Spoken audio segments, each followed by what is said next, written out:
Okay, dear students, today I am going to start biochemistry. In that, metabolism is a chapter. Uh, Syllabus is 6 hours. Now I am going to discuss the syllabus of the chapter. See, metabolism is a chapter you might have heard in PU level. After that, in biology, you might have heard um, some information about metabolism. Now here in final year BSc in biochemistry chapter, the syllabus should be covered like this. Under metabolism, you should know what is metabolism, followed by catabolism and anabolism. Explanation with an example. Carbohydrate metabolism, nothing but glycolysis. Fate of pyruvate, pyruvate to lactate, acetyl coenzyme A and OAA. That I do have to give the abbreviation, I will give you. And ethanol, TCS cycle, energetics. Ivellanu, all these concepts comes under carbohydrate metabolism. After that, gluconeogenesis. Gluconeogenesis definition: synthesis of glucose from lactate. Lactate in the glucose yavatara synthesis agate. Fatty acid metabolism, activation of fatty acid, role of carnitine.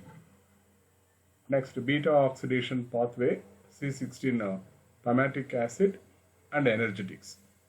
Next is nothing but protein metabolism, general aspects of amino acid degradation, transamination, deamination, decarboxylation, urea cycle. Say this is, I feel there are 6 hours of syllabus. We have a 40 hours of syllabus in which we are giving 102 marks of question paper. I think each question naturally 2.5 mark covers. Now 6 into 2.5, nearly 15 marks questions you can expect from this chapter. They have mentioned 14 to 16. Now I am ನಾನು ನನ್ನ ನೋಟ್ಸ್ನ ಪಕ್ಕದಲ್ಲಿ ಇಟ್ಬಿಟ್ಟು ಯಾವುದೋ ಒಂದು online notes ಸಿಕ್ತು KR-ಪುರದಲ್ಲಿ ಸೂರ್ಯವಂಶ ಅನ್ನೋ sir ಮಾಡಿದ್ದಾರೆ, ಹಿಂದೆ ಅವ್ರ ಹೆಸರು ಇದೆ, ರೆಫರ್ ಮಾಡಿದ್ದೀನಿ, ತುಂಬ ಚೆನ್ನಾಗಿದೆ. ಈ ಸಲ ನಿಮ್ಗೆ ಹಾರ್ಡ್ ಕಾಪಿನೂ ಇದೇ ನೋಟ್ಸ್ ಕೊಡೋಣ ಅಂತ ಇದ್ದೀನಿ. ಓಕೆ, ನಾವು come to the actually the topic. Okay, ನಾವು ಯು ಲೆಟ್ ಅಸ್ ಲಿಸನ್. ಒಂದು 2 marks ಕ್ವಶನ್ ಹೈಸ್ಕೂಲ್ PU ಲೆವೆಲ್ದು. What is metabolism? Metabolism is nothing but a complex, coordinated network of enzymatic reactions. Illi enzymatic reactions, now I can call it as enzymatic biochemical reactions. A complex, coordinated network of enzymatic biochemical reaction carried out by living organism to maintain the living state is called a metabolism. That means ಯಾವುದಾದ್ರೂ ಒಂದು living ಆರ್ಗಾನಿಸಮು exist ಆಗಬೇಕಂದ್ರೂ, survive ಆಗಬೇಕಂದ್ರೂ, ಜೀವಂತವಾಗಿರಬೇಕು ಅಂದರೆ ಆ living ಆರ್ಗಾನಿಸಮ್ನಲ್ಲಿ millions of ಎಂಜಮ್ಯಾಟಿಕ್ reactions, ಅಂದರೆ millions of biochemical reactions which are initiated by the enzymes. ಇದು entire ರಿಯಾಕ್ಷನ್ಸ್ನ living ಆರ್ಗಾನಿಸಮ್ನಲ್ಲಿ ಯಾವುದೇ ಒಂದು reaction ನಡೆದ್ರೆ ಅದಕ್ಕೆ ಎಂಜೈಮ್ ಸಪೋರ್ಟ್ ಇರುತ್ತೆ. ಎಂಜೈಮ್ ಸಪೋರ್ಟ್ ಇರೋ ಬಯೋಕೆಮಿಕಲ್ ರಿಯಾಕ್ಷನ್ಸ್ನೆಲ್ಲಾನು ಒಗ್ಗಟ್ಟಾಗಿಟ್ಟರೆ ಅದನ್ನು ಮೆಟಬಾಲಿಕ್ ರಿಯಾಕ್ಷನ್ಸ್ ಅಂತೀವಿ. The study of metabolic reactions are called metabolism. ಇನ್ನೊಂದು ಥರ ಡೆಫಿನೇಷನ್ ಕೊಟ್ಟಿದ್ದಾರೆ. What is that? All the chemical reactions. ಇಲ್ಲಿ ಒಂದು ಸ್ಮಾಲ್ ಮಿಸ್ಟೇಕ್ ಇದೆ. All the biochemical reactions. See, biochemical ರಿಯಾಕ್ಷನ್ಸ್ಗೂ ಕೆಮಿಕಲ್ ರಿಯಾಕ್ಷನ್ಸ್ಗೂ ಡಿಫ್ರೆನ್ಸ್ ಇದೆ. Chemical reactions that occur in laboratory. Biochemical reactions that occur in biological system or living organism. Living cells nalli nadiyo reactions na now we cannot say simply a chemical reaction. It is called biochemical reactions. Now in biochemistry, all the reactions are biochemical. You cannot consider it as a chemical reactions. Chemical reactions are normal reactions that occur in nature. Nature means in laboratory, normal reactions. All the biochemical reactions occurring in living cells are collectively called metabolism. Metabolism ge one definition. All biochemical reactions occurring in the living cells are collectively called metabolism. In these metabolic reactions, organic matter is synthesized and degraded and energy is produced and consumed so as to benefit and maintain living organisms. What is the mode of metabolic reactions? Metabolic reactions ನಡೆಯೋ ಉದ್ದೇಶ ಏನಂದರೆ ನಾವು ತಿನ್ನೋ ಫುಡ್ಡನ್ನು degrade ಮಾಡುತ್ತೆ, break ಮಾಡಿ small molecules ಆಗಿ ಮಾಡುತ್ತೆ. ಅದೇ ಥರ ಬಾಡಿಗೆ ಬೇಕಾಗಿರೋ ಮ್ಯಾಕ್ರೋ ಮಾಲಿಕ್ಯೂಲ್ಸ್ನ ಸಿಂಥಸೈಸ್ ಮಾಡ್ಕೊಳ್ಳುತ್ತೆ. ಯಾವುದೇ ಒಂದು ಕೆಲಸ ಸುಮ್ಮನೆ ಆಗಲ್ಲ. ಅಂದರೆ ಏನು, ಬ್ರೇಕ್ ಮಾಡೋ ಮ್ಯಾಕ್ರೋ ಮಾಲಿಕ್ಯೂಲ್ಸ್ನ ಬ್ರೇಕ್ ಮಾಡೋ ಪ್ರೋಸೆಸ್ ಆಗಲಿ ಆರ್ ಮೈಕ್ರೋ ಮಾಲಿಕ್ಯೂಲ್ಸಿಂದ ನಿನಗೆ ಮ್ಯಾಕ್ರೋ ಅಂದರೆ ದೊಡ್ಡದು, ಮ್ಯಾಕ್ರೋ ಅಂದರೆ ತುಂಬ ಸ್ಮಾಲ್. ಮಾಲಿಕ್ಯುಲರ್ ಲೆವೆಲಿಂದ ನಿನಗೆ ಹೈಯರ್ ಮಾಲಿಕ್ಯೂಲ್ಸ್ ಸಿಂಥಸೈಸ್ ಮಾಡೋವಾಗ್ಲೂ ಎನರ್ಜಿ ಬೇಕಾಗತ್ತೆ. ಅಂದರೆ ಎನರ್ಜಿ ಪ್ರೊಡಕ್ಷನ್ ಇರುತ್ತೆ, ಎನರ್ಜಿ ಕನ್ಸಂಪ್ಷನ್ ಇರುತ್ತೆ. ಯಾವುದಕ್ಕೆ ಎನರ್ಜಿ ಪ್ರೊಡಕ್ಷನ್ ಆಗೋದು, ಎನರ್ಜಿ ಕನ್ಸಂಪ್ಷನ್ ಆಗೋದು, ಫುಡ್ ಎಲ್ಲನೂ ಡಿಗ್ರೇಡ್ ಆಗೋದು, ನ್ಯೂ ಮಾಲಿಕ್ಯೂಲ್ ಸಿಂಥಸೈಸ್ ಮಾಡೋದು to survival or existence or maintaining of the living state of living organisms. For example ಹೇಳ್ತೀನಿ, we will take the breakfast. ಅದರಲ್ಲಿ starch ಇರುತ್ತೆ, ಬಾಯಿನಲ್ಲಿ ಸಲೇರಿಯಮೈಸಿಂದ ಮಾಲ್ಟೋಸ್ ಕನ್ವರ್ಟ್ ಆಗುತ್ತೆ, maltose converted to glucose converted to pyruvate, acetyl coenzyme A, and enter into TCA cycle, their ATP is synthesized. This is one way of degradation. At the same time, enzymes are synthesized, proteins are synthesized, antibodies are synthesized, hormones are synthesized. These are all, what is it? Synthesis. ಈ ಸಿಂಥಸಿಸ್ಗೂ energy ಬೇಕು. ಈ break ಆಗುವಾಗ ಮಾಲಿಕ್ಯೂಲ್ಸಿಂದ energy ಬರುತ್ತೆ. ಆ ಎನರ್ಜಿನ living system ATP ಫಾರ್ಮ್ನಲ್ಲಿ store ಮಾಡ್ಕೊಳ್ಳುತ್ತೆ. ಯಾವಾಗ energy ಬೇಕೋ ಆವಾಗ ATP energy ಕೊಡುತ್ತೆ. This is very common in all the living organism that exist in our nature. Metabolism often involves a number of reactions catalyzed by sequence of enzymes. All the biochemical reactions are catalyzed by enzymes. Enzymes are called biocatalysts. Such a sequence of enzymatic biochemical reactions are called metabolic pathways. Metabolic pathway ಅಂದರೆ ಸ್ಟಾರ್ಟಿಂಗ್ನಲ್ಲಿ ಒಂದು reactant molecule ಇರುತ್ತೆ, ಅದು ಎಂಡಿಗೆ ಬರುತ್ತೆ. ಎಂಡಿಗೆ ಬರೋವಾಗ ಮಧ್ಯದಲ್ಲಿ ಒಂದು 10 steps involve ಆಗಿರುತ್ತೆ. 10 ಸ್ಟೆಪ್ಸ್ನಲ್ಲಿ 10 enzymes ಇರುತ್ತೆ. ಈ ಥರ ಒಂದು ಪಾತ್ವೇನ ಹೇಳಿದ್ರೆ, ಅಂದರೆ ಎಲ್ಲ ಮೆಟಬಾಲಿಕ್ ರಿಯಾಕ್ಷನ್ಸು ಒಂದು ಪಾತ್ವೇ ರೂಪದಲ್ಲಿ ಮೆಟಬಾಲಿಕ್ ರಿಯಾಕ್ಷನ್ಸ್ ಆಗುತ್ತೆ. Okay, the product of one reaction is the substrate of next reaction in the sequence. The successive intermediate formed in a metabolic pathways are called metabolites. ಅಂದರೆ ಏನರ್ಥ? ಉದಾಹರಣೆಗೆ glucose up to pyruvate ವರ್ಗ ಆಗುತ್ತೆ. ಮಧ್ಯದಲ್ಲಿ different intermediate molecules ಬರುತ್ತೆ. For example glucose 6-phosphate, 1,3 diphosphoglizerate. These are all the intermediate compounds.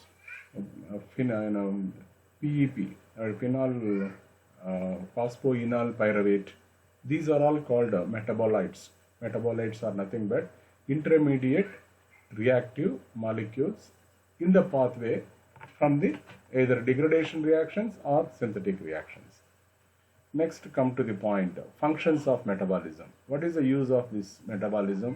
ಯಾವ ಉದ್ದೇಶಕ್ಕೆ metabolism ಅನ್ನೋ ಒಂದು ಕಾನ್ಸೆಪ್ಟು ನಾವು ಅರ್ಥ ಮಾಡ್ಕೊಳ್ತಾ ಇದ್ದೀವಿ, ನೀವು ಅರ್ಥ ಮಾಡ್ಕೊಳ್ಳೋ ಒಂದು ಪ್ರಯತ್ನ ಮಾಡ್ತಾ ಇದ್ದೀವಿ. To obtain chemical energy to drive energy requiring reaction. ಅಂದರೆ ನಮ್ಮ ಬಾಡಿಗೆ ಕೆಮಿಕಲ್ ಎನರ್ಜಿನ ಬಯೋಕೆಮಿಕಲ್ ಎನರ್ಜಿಯಾಗಿ ಕನ್ವರ್ಟ್ ಮಾಡ್ಕೊಳ್ಳುತ್ತೇವೆ. To drive energy requiring for reactions.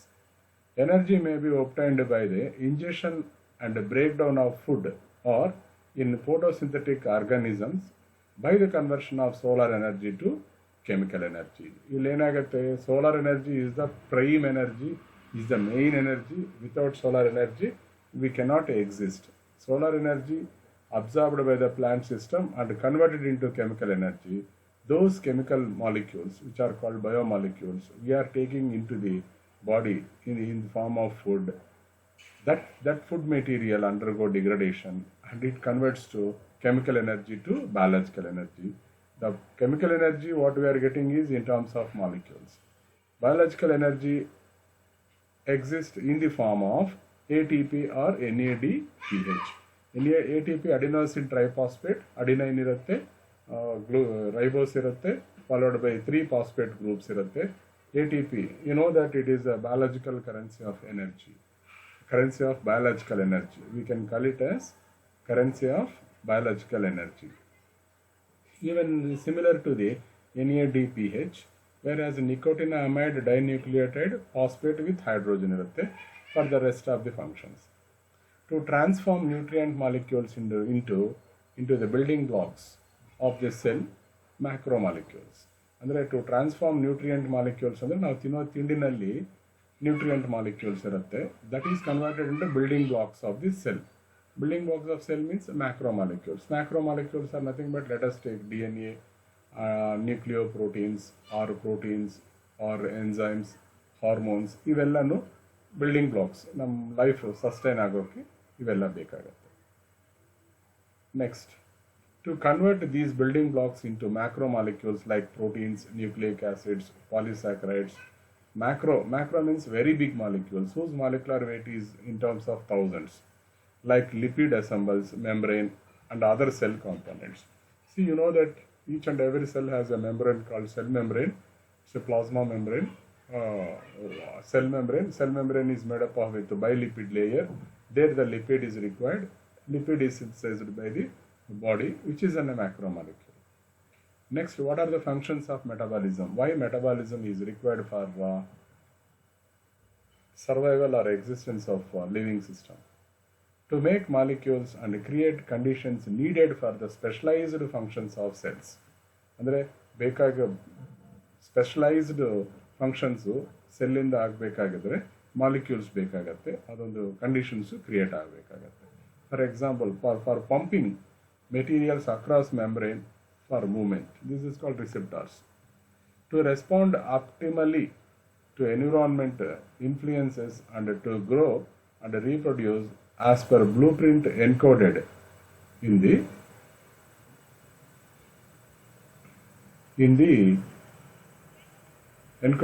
genetic material. Okay, next ಇಲ್ಲಿ ನಿಮಗೊಂದು 2 marks question ಸ್ಟಾರ್ಟ್ ಆಗುತ್ತೆ. We have classification of metabolism.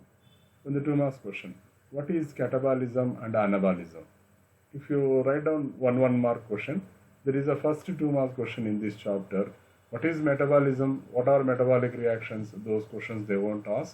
I think it is very preliminary concepts. Now you can expect a question from metabolism. The first 2 marks question is, what are or define catabolism and anabolism, or what are catabolism and anabolism, they can ask. Now what is catabolism? Catabolism is nothing but all the degradative or breakdown phase of metabolism in which complex molecules are broken into simpler one is called catabolism.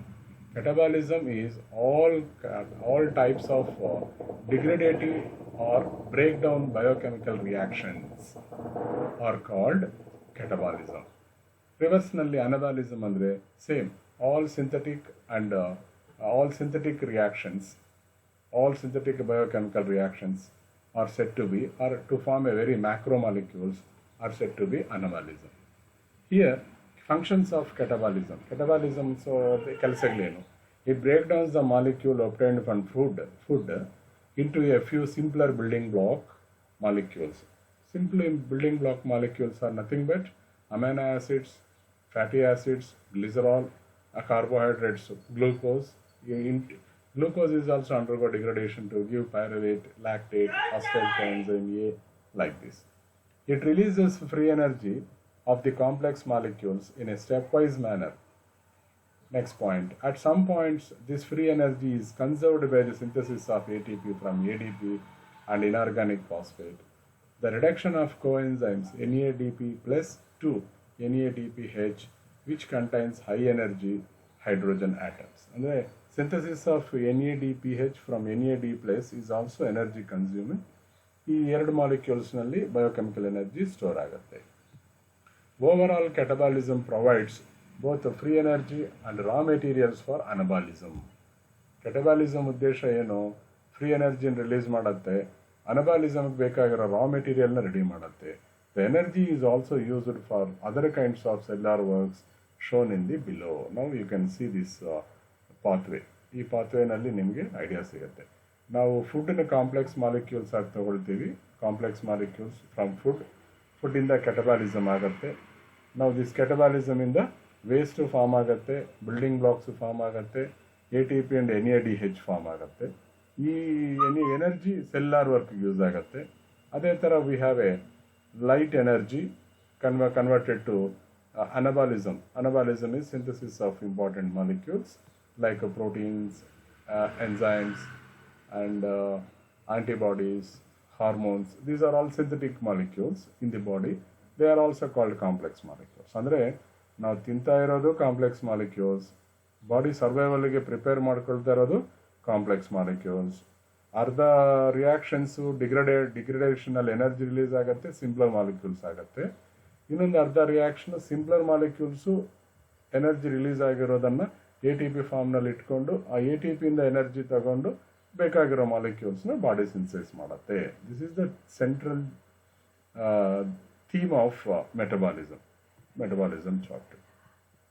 Next, come to the what is anabolism. See, anabolism is biosynthetic or building up phase of metabolism. Idanna biosynthetic reactions or building up of macromolecules in which complex substances are built up for a simple building block molecules. ಅಂದರೆ ಏನರ್ಥ, ಇಲ್ಲಿ amino acids availability ಇರುತ್ತೆ. From amino acids ಇಂದ protein synthesis ಆಗುತ್ತೆ. For example antibody synthesis ಆಗೋದು system ಇಂದಾನೆ. Antibody synthesis ಆಗಬೇಕಂದ್ರೆ ನಮಗೆ ಅಮೈನೋ ಆಸಿಡ್ಸ್ ಬೇಕು. ಅಮೈನೋ ಆಸಿಡ್ಸ್ ಎಲ್ಲಿಂದ ಬರುತ್ತೆ? ನಾವು ತಿಂದಿರೋ ತಿಂಡಿಯಿಂದ ಬರುತ್ತೆ. Some of the amino acids are synthesised by the body also. Its function is to synthesize the molecule needed for cell maintenance, growth and reproduction. It requires both free energy and raw materials released by the catabolism. Anabolic reactions ಆಗಬೇಕಂದ್ರೆ energy possessive molecules like ATP, NADH ಇರಬೇಕು.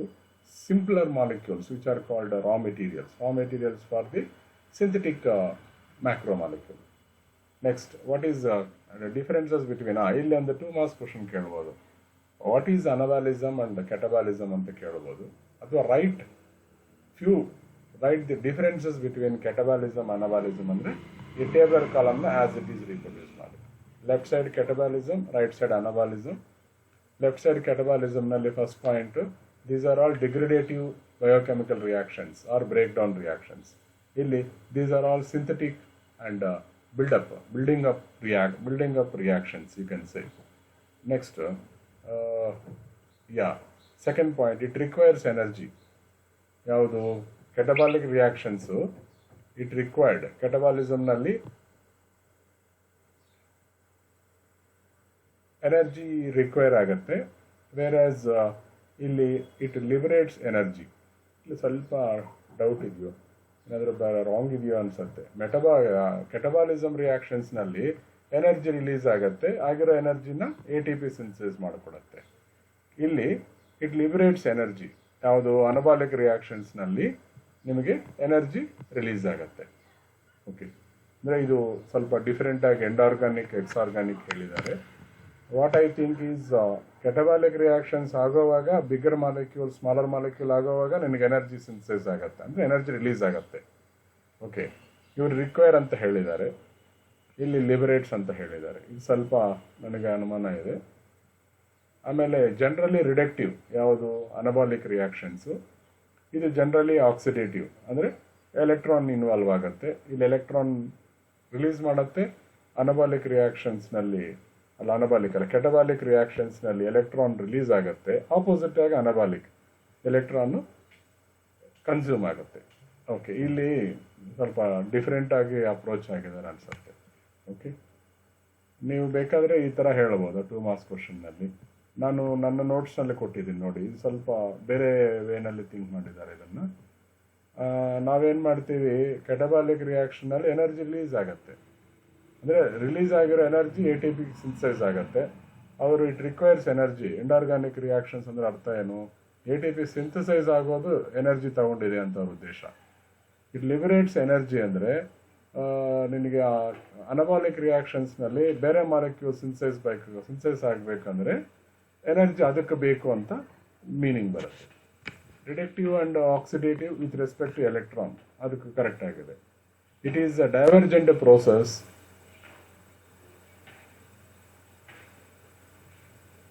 It is a divergent process. A relatively small number of building blocks are stating materials leads to thousands of biosynthesis products.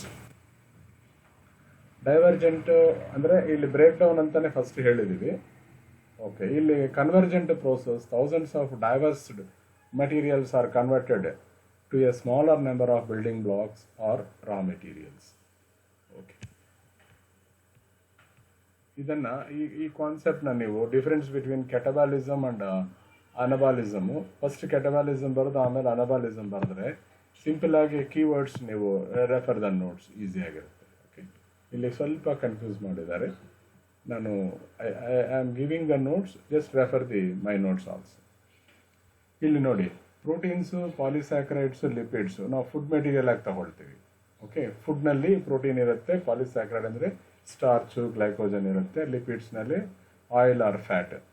ಈ ಪ್ರೋಟೀನ್ಸಿಂದ amino acid ಬರುತ್ತೆ, ಪಾಲಿಸ್ಯಾಕ್ರೈಡ್ಸಿಂದ monosaccharides ಬರುತ್ತೆ, ಲಿಪಿಡ್ಸಿಂದ glycerol and fatty acid ಬರುತ್ತೆ. ಇವು ಮೂರು final ಆಗಿ ಅಸಿಟೈಲ್ ಕೋಎನ್ಸೈಮ್ ಎ ಆಗಿ ಕನ್ವರ್ಟ್ ಆಗುತ್ತೆ.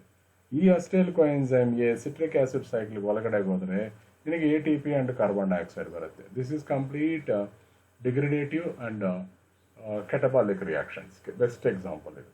ಓಕೆ, ಈ next anabolic 3 stages of catabolism. ಅದೇ ಥರ ಅನಬಾಲಿಕ್ ರಿಯಾಕ್ಷನ್ಸ್ನಲ್ಲಿ ಈ ಬಿಟ್ಟಿರೋ ಮಾಲಿಕ್ಯೂಲ್ಸ್ ಇದೆ ಅಲ್ವಾ, ಯಾವುದು ಎನರ್ಜಿ ಬಂದ ಮೇಲೆ ATP ಸಿಂಥಸಿಸ್ ಆದಮೇಲೆ ಈ amino acids, glycerol, fatty acids once again used by the cell to synthesize macromolecules. Next concept is carbohydrate metabolism. See here, carbohydrate metabolism is the whole of the biochemical process responsible for the metabolic formation, breakdown and in the interconversion of carbohydrates in living system. Carbohydrates are centrally to many essential metabolic pathways.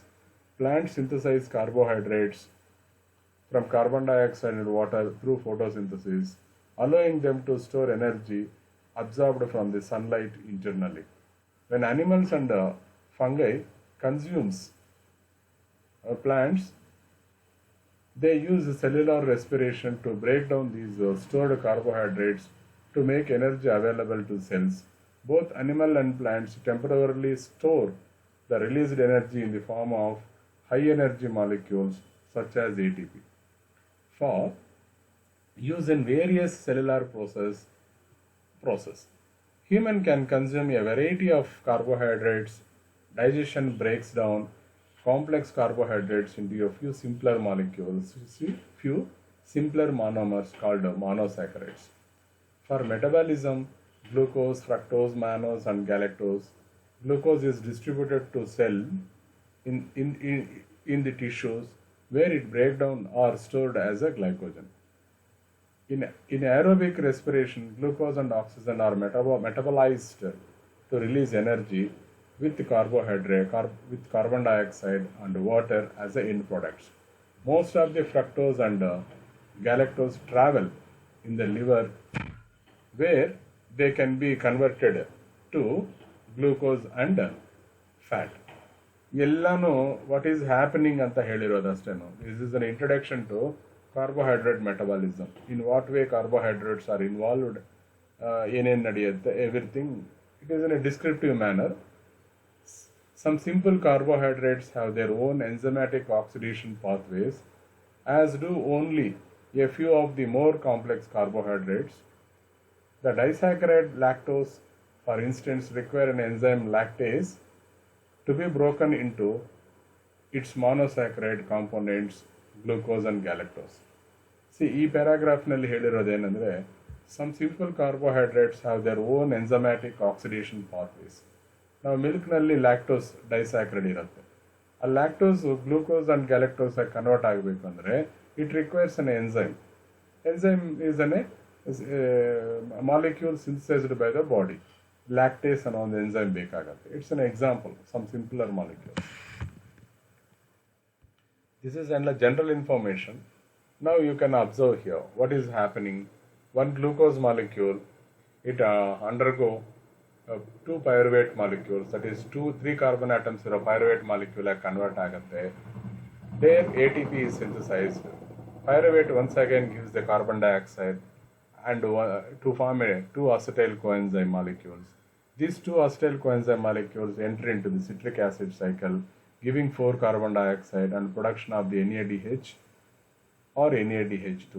And once again this is converted to, this molecule is undergo electron transport chain ಹೋಗುತ್ತೆ, ಅಲ್ಲಿ ATP synthesise ಆಗಿ finally oxygen consume ಮಾಡಿಕೊಂಡು water convert ಆಗುತ್ತೆ. Carbon dioxide ಇಲ್ಲಿಗೆ ಬಂದ್ಬಿಡುತ್ತೆ. ಈ 2 carbon atom ಇರೋ carbon dioxide you will get 4 molecules of carbon dioxide ಆಗುತ್ತೆ, 2 acetyl coenzyme. Further it produces ATP molecules. Next you can expect a 4 marks question, that is the EMP pathway of glycolysis. What is glycolysis ಅಂತಾನೆ ಕೇಳ್ತಾನೆ. It is a degradative reactions of glucose to carbon dioxide and water, in which a lot of enzymes are involved. All the steps that are involved in the conversion of glucose to carbon dioxide, water and energy is called glycolysis, you can say. EMP pathway andre Embeden, Meyerhof, Parnas, these 3 are scientists. ಅವರು ಯಾವ ಥರ ನಿನಗೆ reactions glycolysis ಆಗತ್ತೆ ಅನ್ನೋದ್ರ ಬಗ್ಗೆ research ಮಾಡಿ they developed ಒಂದು pathway ಅಂದರೆ ಒಂದು ಮಾರ್ಗ, ಒಂದು ರೋಡ್ ಥರ. ಈ ಸ್ಟೆಪ್ ಆದಮೇಲೆ sequence of reactions is called pathway. Say glycolysis is the linear sequence of biochemical reactions by which glucose is enzymatically split into 2 molecules of pyruvate. ಅಲ್ಲಿವರೆಗೆ ಪೈರುವೇಟ್ ವರೆಗೆ ಬರುತ್ತೆ. ಪೈರುವೇಟ್ ಇಂದ carbon dioxide, water and ATP, that is different. Thus metabolic pathway of 10 steps take place in the cytoplasm of the cells of all organisms, prokaryotic or eukaryotic. These 3 of these steps are irreversible. ಅಂದರೆ ಎಲ್ಲ living ಆರ್ಗಾನಿಸಮ್ನಲ್ಲಿ ಸೈಟೋಪ್ಲಾಸಮ್ನಲ್ಲಿ ನಡೆಯುತ್ತೆ, ಪ್ರೊಕ್ಯಾರಿಯಾಟಿಕ್ ಆಗಲಿ eukaryotic ಆಗಲಿ ನಡೆಯುತ್ತೆ. In these 10 steps 3 steps are irreversible, ಅಂದರೆ ಒಂದ್ಸಲ ಮುಂದಕ್ಕೆ ಹೋಗುತ್ತೆ, ಹಿಂದಕ್ಕೆ ಬರೋಲ್ಲ. Next EMP pathway is an oxidative pathway which does not require oxygen. ಈ ಕೇಸ್ನಲ್ಲಿ ಆಕ್ಸಿಜನ್ ಬೇಕಾಗಿಲ್ಲ, but can proceed even if it is present. Oxygen ಇದ್ರೇನು ನಡೆಯುತ್ತೆ. EMP pathway ಬಗ್ಗೆ 4 marks ಕ್ವಶನ್ ಕೇಳಂಗಿಲ್ಲ. ಮಧ್ಯದಲ್ಲಿ 10 ಸ್ಟೆಪ್ಸ್ನಲ್ಲಿ ಯಾವುದಾದ್ರೂ ಒಂದು 2 ಸ್ಟೆಪ್ಸನ್ನು ಕೇಳ್ತಾನೆ. ಒಂದು ಸ್ಟೆಪ್ಗೆ 2 marks, ಇನ್ನೊಂದು ಸ್ಟೆಪ್ಗೆ 2 marks. But you have to practise this EMP pathway. Definitely ಒಂದು 4 marks ಕ್ವಶನ್ ಈ ಟಾಪಿಕ್ಕಿಂದ ಎಕ್ಸಾಮಿಗೆ ಬಂದೇ ಬರುತ್ತೆ.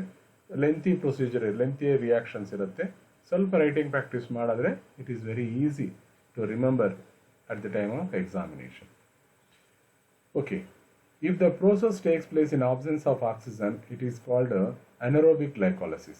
Anaerobic ಅನ್ನೋ ವರ್ಡ್ ಯಾವಾಗ ಯೂಸ್ ಮಾಡ್ತೀವಿ? ಆಕ್ಸಿಜನ್ ಇನ್ವಾಲ್ವ್ ಆಗಲಿಲ್ಲ ಅಂದರೆ ಅಥವಾ ಇನ್ absence of oxygen. In anaerobic glycolysis, pyruvate formed by glycolysis is obligatorily converted to lactate. Lactate ಆಗಿ ಕನ್ವರ್ಟ್ ಆಗುತ್ತೆ. This happens in the muscles of our bodies during vigorous exercises. ಯಾವಾಗ pyruvate lactate ಆಗುತ್ತೆ ಅನ್ನೋದಕ್ಕೆ ಹೇಳಿದೆ. If the process takes place in presence of oxygen, it is called aerobic glycolysis, and it is stops at pyruvate. In both the cases, there is a net production of ATP. ಇದೇ ನಿನಗೆ glycolysis ಏನಾದರೂ in presence of oxygen ಆದರೆ it is called aerobic glycolysis. ಅದು and it is stops at pyruvate. In both the cases, there is a net production of ATP. Okay, this is an idea. Now, phase of glycolysis or glycolysis has 2 phases. One is a preparatory phase, another one is adralli step 1 barutte. And like that, if you go ella reactions, everything ಇದೆ, ಏನೇನಾಗುತ್ತೆ ಇದನ್ನ ನೀವು ಮನೆಯಲ್ಲಿ ಕೂತ್ಕೊಂಡು structures ನೀಟಾಗಿ step by step ನೋಡಿದ್ರೆ ಮಾತ್ರನೇ you can understand, otherwise ಆಗೋದಿಲ್ಲ. ನೋಡಿ, step 5 isomerization. Second, the payoff phase of glycolysis now begins. ಇಲ್ಲಿಂದ ಗ್ಲೈಕಾಲಿಸಿಸ್ ಸ್ಟಾರ್ಟ್ ಆಗುತ್ತೆ. ಸ್ಟೆಪ್ 6 ಇಂದ ಸ್ಟೆಪ್ 6 ಆದಮೇಲೆ 7 ಆದಮೇಲೆ you will get 8, same in way 9 followed by 10, conversion of PEP to pyruvate. Now in this case ಇಲ್ಲಿಗೆ close ಆಗುತ್ತೆ. Calculation of energy in glycolysis ಏನೇನಾಗುತ್ತೆ ಎಲ್ಲ everything ಒಂದು table ಕಾಲ ಇದೊಂದು 2 ಮಾರ್ಕ್ಸ್ ಕ್ವಶನ್ ಇದೆ. ಬಟ್ ಇಲ್ಲಿ ನಾನು ರೊಟೇಟ್ ಮಾಡಿ ತೋರಿಸ್ತಾ ಇರೋ ಎಲ್ಲ ಪೇಜಸ್ನಲ್ಲಿನೂ ಎಲ್ಲ ರಿಯಾಕ್ಷನ್ಸು ನೀವು ಓದಿದ್ರೆ ಮಾತ್ರ ಅರ್ಥ ಆಗುತ್ತೆ. ನೆಕ್ಸ್ಟ್ ಫ್ರೈಡೇ ಇರೋ ನನ್ನ ಕ್ಲಾಸ್ನಲ್ಲಿ ಡೀಟೇಲ್ಡ್ ಆಗಿ ಗ್ಲೈಕಾಲಸಿಸ್ಗೆ ಮೂವ್ ಮಾಡ್ತೀನಿ. ಸದ್ಯಕ್ಕೆ I will give only headings ಮಾತ್ರ ಅರ್ಥ ಮಾಡ್ಕೊಳ್ಳೋಣ. See there are 2 phases. First ಫೇಸ್ನಲ್ಲಿ 6 ಸ್ಟೆಪ್ಸ್ ಇರುತ್ತೆ, ನೆಕ್ಸ್ಟ್ ಫೇಸ್ನಲ್ಲಿ 4 ಸ್ಟೆಪ್ಸ್ ಇರುತ್ತೆ. ಈ ಫಸ್ಟು ಇದರಲ್ಲಿ ಏನಾಗುತ್ತೆ ನೋಡಿ, in this phase 5 enzymatic steps converted glucose or any other hexose to 2 molecules of glyceraldehyde 3-phosphate 2 ATP molecules are used up. ಇಲ್ಲಿ ತಮಾಷೆ ಏನಂದರೆ, ಈ ಗ್ಲೈಕಾಲಸಿಸ್ನಲ್ಲಿ ಫಸ್ಟ್ 6 ಸ್ಟೆಪ್ಸ್ನಲ್ಲಿ 2 molecules of ATP ಯೂಸ್ ಆಗುತ್ತೆ.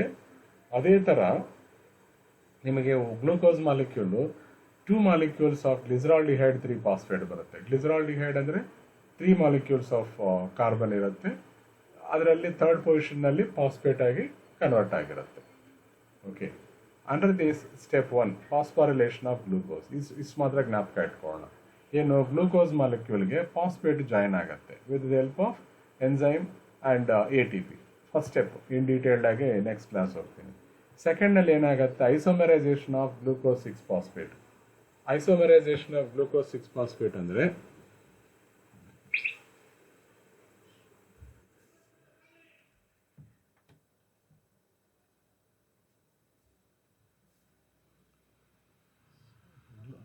ಸೆಕೆಂಡ್ ಪಾಯಿಂಟ್ ಏನು ಹೇಳುತ್ತೆ, ಐಸೋಮರೈಸೇಷನ್ ಆಫ್ ಗ್ಲೂಕೋಸ್ 6-phosphate. ಇಲ್ಲಿ ಮಾಲಿಕ್ಯೂಲು ಐಸೋಮರೈಸೇಷನ್ ಆಗಿ ಸ್ಟ್ರಕ್ಚರ್ ಸ್ವಲ್ಪ ಚೇಂಜ್ ಮಾಡ್ಕೊಳ್ಳುತ್ತೆ. ಅಂದರೆ glucose 6-phosphate will become a fructose 6-phosphate.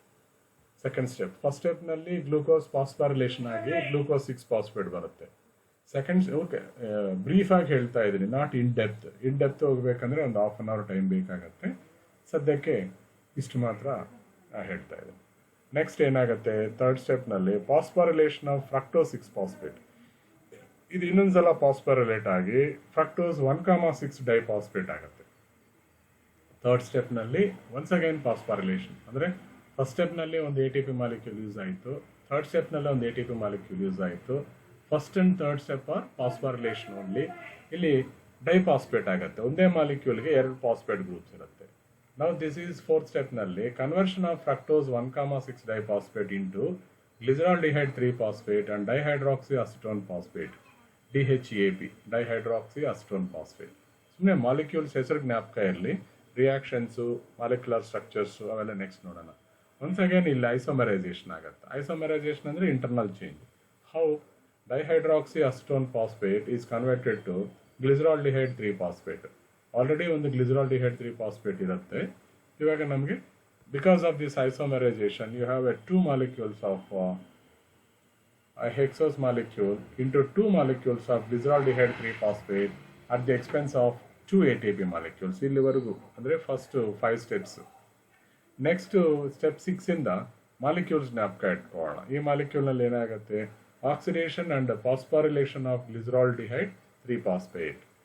ಈ ಸ್ಟೆಪ್ನಲ್ಲಿ ಆಕ್ಸಿಡೇಟಿವ್ ಫಾಸ್ಫಾರಿಲೇಷನ್ ಆಗಿ ನಿನಗೆ ಒನ್ಸ್ ಅಗೈನ್ ಗ್ಲಿಸರಾಲ್ಡಿಹೈಡ್ 3-phosphate ಡೈಫಾಸ್ಫೇಟ್ ಆಗುತ್ತೆ, ಡೈಫಾಸ್ಫೋಗ್ಲಿಸರೇಟ್ ಆಗುತ್ತೆ. ಅಂದರೆ ಮೇಲೆ ಒಂದು ಫಾಸ್ಫೇಟ್, ಕೆಳಗಡೆ ಒಂದು ಫಾಸ್ಫೇಟ್ ಆಗುತ್ತೆ.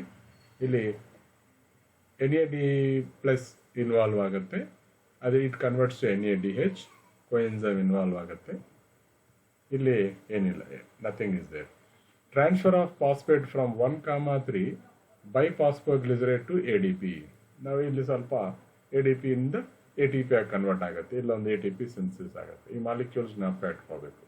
1,3 diphosphoglycerate to 3-phosphoglycerate. Next conversion of 3-phosphoglycerate to 2-phosphoglycerate, second ಪೊಸಿಷನ್ಗೆ ಹೋಗುತ್ತೆ phosphate group. Okay, next dehydration of 2-phosphoglycerate. Then what you will get is phosphoenol pyruvate ಬರುತ್ತೆ. It's called a PEP.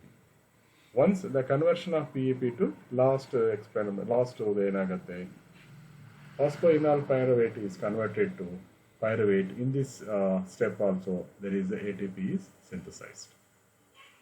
ಅವ್ರ ಎಕ್ಸಾಮ್ನಲ್ಲಿ ಯಾವ ಥರ ಕೇಳ್ತಾನೆ ಅಂದರೆ ಒಂದು 4 marks ಕ್ವಶನ್ ಕೇಳ್ತಾನೆ. ಏನು 2 ಸ್ಟೆಪ್ಸ್ನ ಇನ್ವಾಲ್ವ್ ಮಾಡಿಬಿಡ್ತಾನೆ. ಏನು, ಹೌ ಡು ಯು ಕನ್ವರ್ಟ್, ಯಾವುದಾದ್ರೂ ಒಂದೆರಡು ಸ್ಟೆಪ್ ತಗೊಳ್ತಾನೆ headings. How how 6 fructose 6 phosphate is formed, how 6 fructose 6 phosphate is converted to ಮಧ್ಯದಲ್ಲಿ ಒಂದು ಸ್ಟೆಪ್ ಬಿಟ್ಬಿಟ್ಟು ನೆಕ್ಸ್ಟ್ ಮಾಲಿಕ್ಯೂಲ್ಗೆ ಹೋಗ್ಬಿಡ್ತಾನೆ ಏನು how fructose 6 phosphate is converted to 2 molecules of dihydroxy ಅಥವಾ 2 ಮಾಲಿಕ್ಯೂಲ್ಸ್ ಆಫ್ ಗ್ಲಿಸರಾಲ್ಡಿಹೈಡ್ 3 ಫಾಸ್ಫೇಟ್. ಮಧ್ಯದಲ್ಲಿ ಇನ್ನೊಂದು ಸ್ಟೆಪ್ ನೀವು ಇನ್ವಾಲ್ವ್ ಮಾಡಬೇಕಾಗತ್ತೆ.